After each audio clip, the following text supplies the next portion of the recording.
हिंदी कहानी फूटा घड़ा। बहुत समय पहले की बात है। किसी गांव में एक किसान रहता था।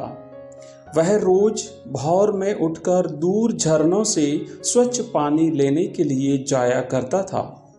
इस काम के लिए वह अपने साथ दो बड़े घड़े ले जाता था, जिन्हें वो डंडे में बांधकर अपने दोनों कंधों पर लटका लेता था। उनमें से एक घड़ा कहीं से फूटा हुआ था और दूसरा एकदम सही था। इस वजह से रोज घर पहुंचते पहुंचते किसान के पास 1.5 घड़ा पानी ही बच पाता था। ऐसा 2 सालों से चल रहा था। सही घड़े को इस बात का घमंड था कि वो पूरा का पूरा पानी घर पहुंचाता है और उसके अंदर कोई कमी नहीं है। वहीं दूसरी तरफ फूटा घड़ा इस बात से शर्मिंदा रहता था कि वो आधा पानी ही घर तक पहुंचा पाता है और किसान की मेहनत बेकार चली जाती है। फूटा घड़ा ये सब सोचकर बहुत परेशान रहने लगा और एक दिन उससे रहा नहीं गया। तब उसने किसान से कहा, मैं खुद पर शर्मिंदा हूं और आपसे क्षमा मांगना चाहता हूं। क्यों? किसान ने पूछा। तुम किस बात से शर्मिंदा हो? घड़े ने कहा, शायद आप नहीं जानते, पर मैं एक जगह से फूटा हुआ हूं और पिछले 2 सालों से मुझे जितना पानी घर पहुंचाना चाहिए था, बस उसका आधा ही पहुंचा पाया हूं। मेरे अंदर ये बहुत बड़ी कमी है और इस वजह से आपकी मेहनत बर्बाद होती रही है। फूटे घड़े ने दुखी होते हुए किसान से ये बात कही।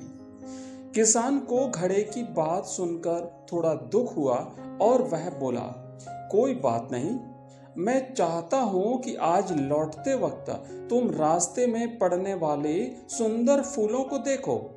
घड़े ने वैसा ही किया। वह रास्ते भर सुंदर फूलों को देखता आया। ऐसा करने से उसकी उदासी कुछ दूर हुई, पर घर पहुंचते पहुंचते फिर उसके अंदर से आधा पानी गिर चुका था। वो मायूस हो गया और किसान से क्षमा मांगने लगा। किसान बोला, शायद तुमने ध्यान नहीं दिया।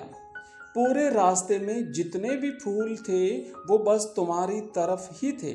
सही घड़े की तरफ एक भी फूल नहीं था। ऐसा इसलिए क्योंकि मैं हमेशा से तुम्हारे अंदर की कमी को जानता था और मैंने उसका लाभ उठाया। मैंने तुम्हारे तरफ वाले रास्ते पर रंग बिरंगे फूलों के बीज बो दिए थे। तुम रोज थोड़ा थोड़ा करके उन्हें सींचते रहे और पूरे रास्ते को इतना खूबसूरत बना दिया। आज तुम्हारी वजह से ही मैं इन फूलों को भगवान को अर्पित कर पाता हूँ और अपना घर सुंदर बना पाता हूँ।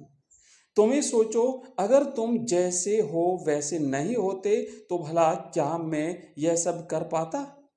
मित्रों, ये कहानी हमें सिखाती है कि हम सभी के अंदर कोई न कोई कमी अवश्य होती है, पर यही कमियां हमें अनोखा भी बनाती हैं।